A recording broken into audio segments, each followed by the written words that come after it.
Sanctus, Sanctus,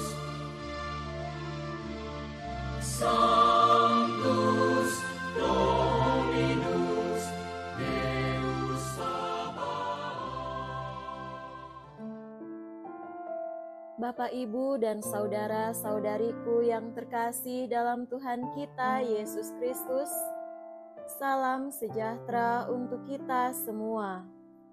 Berkat Allah yang Maha Kuasa senantiasa menyertai kita. Hari Minggu tanggal 30 Maret tahun 2025 adalah hari Minggu Prapaskah keempat, Minggu Letare. Marilah kita mendengarkan dan merenungkan bacaan-bacaan kitab suci. Dalam nama Bapa dan Putra dan Roh Kudus. Amin. Bacaan pertama dari kitab Yosua bab 5 ayat 9a dilanjutkan dengan ayat 10 sampai 12. Sekali peristiwa setelah Yosua selesai menyunatkan seluruh bangsa, berfirmanlah Tuhan kepada Yosua, "Pada hari ini telah kuhapuskan celah Mesir daripadamu." Sementara berkemah di Gilgal, orang Israel itu merayakan Paskah pada hari yang ke-14 bulan itu, pada waktu petang di dataran Yeriko. Lalu pada hari sesudah Paskah, mereka makan hasil negeri itu, yakni roti yang tidak beragi dan berti gandum, pada hari itu juga. Pada keesokan harinya, setelah mereka makan hasil negeri itu, mana tidak turun lagi. Jadi, orang Israel tidak beroleh mana lagi, tetapi dalam tahun itu mereka makan yang dihasilkan tanah Kanaan. Demikianlah sabda Tuhan. Syukur kepada Allah. Bacaan kedua dari surat kedua Rasul Paulus kepada jemaat di Korintus bab 5 ayat 17 sampai 21. Saudara-saudara, siapa saja yang ada dalam Kristus, ia adalah ciptaan baru. Yang lama telah berlalu dan sungguh yang baru sudah datang. Semuanya ini datang dari Allah yang telah mendamaikan kita dengan dirinya dengan perantaraan Kristus dan yang telah mempercayakan pelayanan pendamaian itu kepada kami. Sebab Allah mendamaikan dunia dengan dirinya lewat Kristus tanpa memperhitungkan pelanggaran mereka. Ia telah mempercayakan berita pendamaian itu kepada kami. Jadi, kami ini utusan Kristus, seakan-akan Allah menasihati kamu dengan perantaraan kami. Dalam nama Kristus, kami meminta kepadamu, berilah dirimu didamaikan dengan Allah. Kristus yang tidak mengenal dosa telah dibuatnya menjadi dosa karena kita, supaya dalam Dia kita dibenarkan oleh Allah. Demikianlah sabda Tuhan. Terpujilah Kristus. Semoga Tuhan beserta kita sekarang dan selama-lamanya. Inilah Injil suci menurut Santo Lukas. Dimuliakanlah Tuhan. Injil Lukas bab 15 ayat 1 sampai 3 Dilanjutkan dengan ayat 11 sampai 32. Sekali peristiwa, para pemungut cukai dan orang-orang berdosa biasa datang kepada Yesus untuk mendengarkan Dia. Lalu bersungut-sungutlah orang-orang Farisi dan ahli-ahli Taurat, katanya, Ia menerima orang-orang berdosa dan makan bersama-sama dengan mereka. Lalu Yesus menyampaikan perumpamaan ini kepada mereka. Ada seseorang mempunyai 2 anak laki-laki. Kata yang bungsu kepada bapaknya, "Bapa, berikanlah kepadaku bagian harta milik kita yang menjadi hakku." Lalu bapaknya membagi-bagi harta kekayaan itu di antara mereka.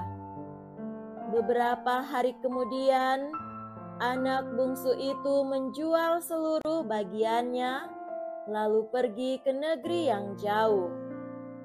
Di sana ia memboroskan harta miliknya itu dengan hidup berfoya-foya. Setelah dihabiskan harta miliknya, timbullah bencana kelaparan di dalam negeri itu, dan ia pun mulai melarat. Lalu ia pergi dan bekerja pada seorang warga di negeri itu. Orang itu menyuruhnya ke ladang untuk menjaga babinya. Lalu ia ingin mengisi perutnya dengan ampas yang menjadi makanan babi itu, tetapi tidak seorang pun memberikan sesuatu kepadanya. Lalu ia menyadari keadaannya, katanya, "Betapa banyak orang upahan Bapakku yang berlimpah-limpah makanannya, tetapi aku di sini mati kelaparan. Aku akan bangkit dan pergi kepada Bapakku dan berkata kepadanya, Bapa, aku telah berdosa terhadap surga dan terhadap Bapa, aku tidak layak lagi disebut anak Bapa. Jadikanlah aku sebagai salah seorang upahan Bapa." Lalu bangkitlah ia dan pergi kepada bapaknya. Ketika ia masih jauh, ayahnya telah melihat dia, lalu tergeraklah hatinya oleh belas kasihan.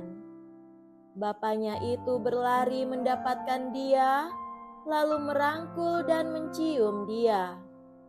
Kata anak itu kepadanya, "Bapa, aku telah berdosa terhadap surga dan terhadap Bapa. Aku tidak layak lagi disebut anak Bapa." Tetapi ayah itu berkata kepada hamba-hambanya, "Lekaslah bawa kemari pakaian yang terbaik, pakaikanlah kepadanya. Kenakanlah cincin pada jarinya dan sepatu pada kakinya. Ambillah anak lembu tambun itu dan sembelihlah dia, dan marilah kita makan dan bersuka cita. Sebab anakku ini telah mati dan menjadi hidup kembali, ia telah hilang dan didapat kembali." Lalu mulailah mereka bersukaria. Tetapi anaknya yang sulung sedang berada di ladang.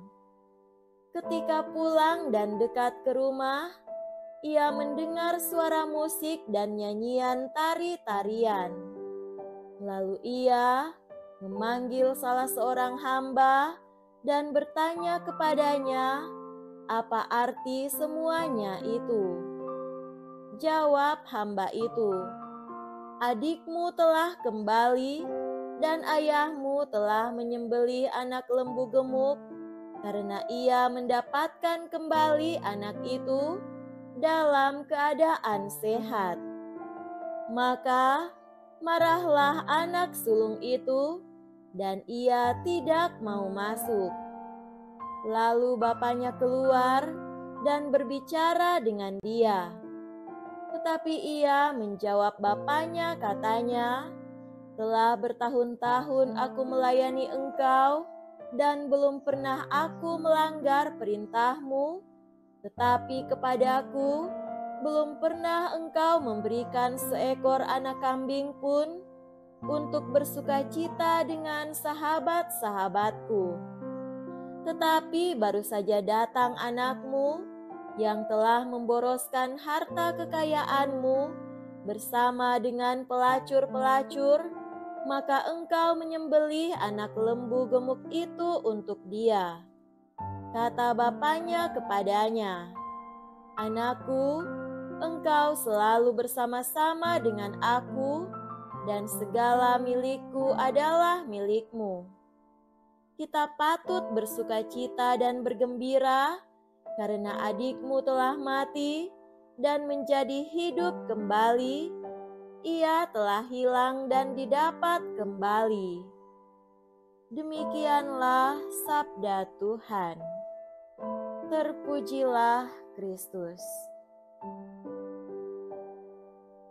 Saudara-saudariku yang terkasih dalam Tuhan kita Yesus Kristus, tema renungan kita pada hari ini adalah pemulihan hubungan dengan Allah. Hari Minggu keempat masa Prapaskah disebut sebagai hari Minggu Letare. Letare berarti bersukacita, maka hari Minggu ini disebut hari Minggu Sukacita. Itulah sebabnya mengapa tema liturgi kita pada hari ini adalah bersukacita. Pertama-tama, Dia yang bersukacita adalah Allah sendiri. Allah bersukacita karena orang yang berdosa bertobat dan kembali ke jalan yang benar. Ini berkaitan dengan kisah yang ada dalam Injil Lukas. Dikisahkan di sana, seorang ayah bersukacita karena anaknya yang hilang telah ditemukan kembali. Anaknya telah mati, tetapi kini ia hidup kembali. Ini adalah penggambaran seorang ayah karena anak yang hilang kini telah kembali ke jalan yang benar. Sang ayah sudah melupakan apa yang ada di belakang. Ia tidak menengok lagi sejarah putranya masa lalu.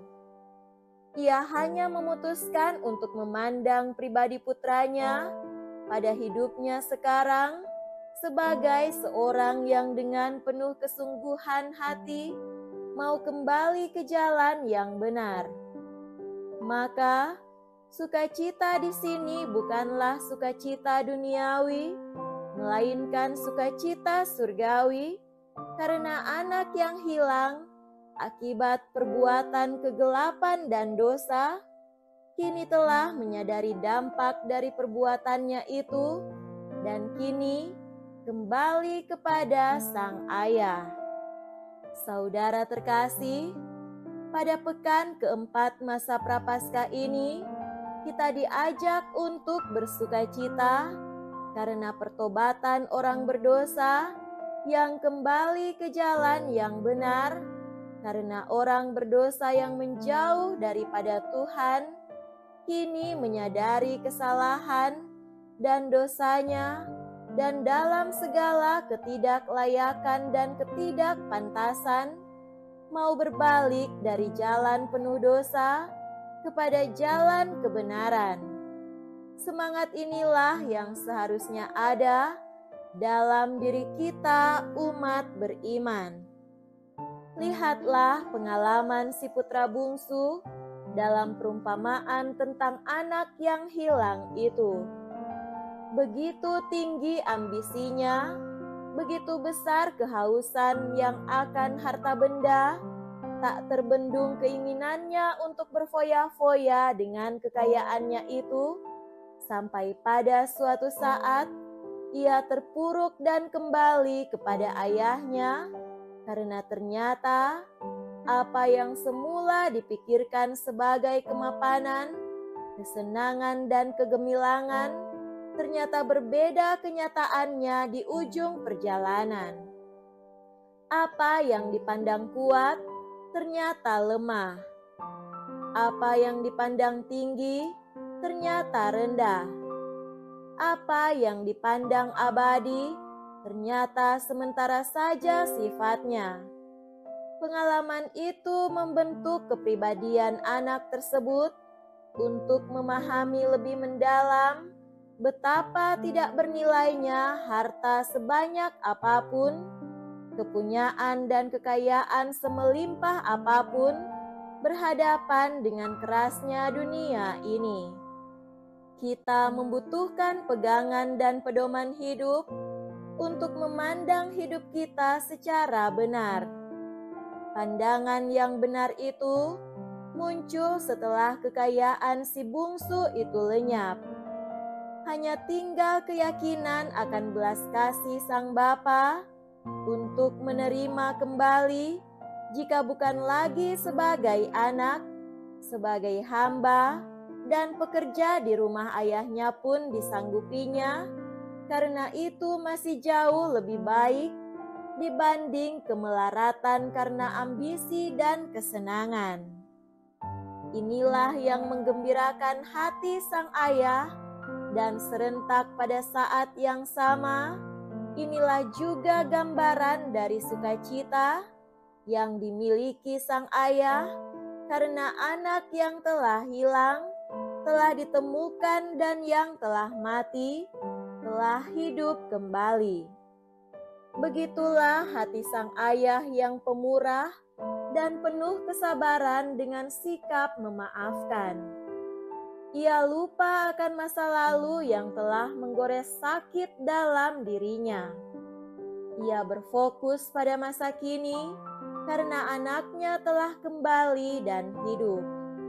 Saudara-saudariku terkasih, figur Sang Bapa dalam Injil Lukas ini adalah pencerminan dari sikap Allah Bapa Tuhan kita yang bersukacita kalau anaknya kembali ke jalan yang benar.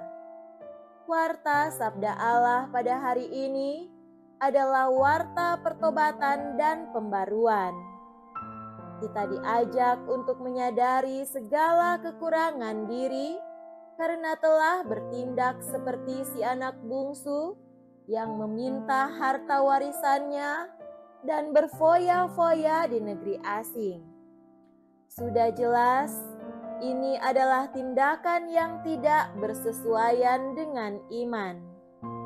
Setiap anggota keluarga kita perlu dididik untuk mengetahui bagaimana mendampingi seorang anak dengan perangai, sikap, pandangan, perasaan, dan keinginan yang berbeda-beda. Allah menghendaki agar tidak satupun anggota keluarganya hilang.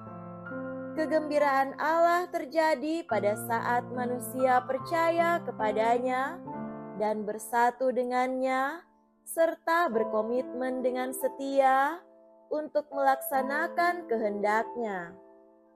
Maka, jika seseorang melanggar perintah Tuhan dengan tahu dan mau memutuskan hubungannya dengan Tuhan, maka ia menjauh diri dari rahmat dan berkat Allah dan menempatkan dirinya dalam resiko kehilangan identitas diri. Tuhannya bukan lagi Allah, tetapi perut dan kenikmatan. Semangat hidupnya bukan melaksanakan kehendak Tuhan, tetapi kecanduan akan pesta pora dan kemabukan dalam arti seluas-luasnya. Itulah kesenangan sesaat yang ditawarkan dunia, yang tidak akan menghantar kita kepada kedamaian dan ketentraman, tetapi dalam arus pengejaran akan kenikmatan dunia, sehabis-habisnya sedemikian rupa, sehingga pada akhirnya tidak ada lagi kekayaan yang tersisa dalam diri kita. Saudara-saudariku yang terkasih dalam Tuhan kita Yesus Kristus, marilah kita tegaskan komitmen kita untuk berani lepas dari jerat-jerat kekayaan, ambisi dan kesenangan duniawi yang memperlambat kemajuan kita. Singkirkan jerat kemalasan dan pesta pora yang menjadi kebiasaan orang dunia ini dan tegakkan kesungguhan hati, keseriusan dan kerajinan, serta kerja keras untuk suatu perkembangan hidup yang menjanjikan di masa depan. Semoga demikian. Amin. Dalam nama Bapa dan Putra dan Roh Kudus. Amin.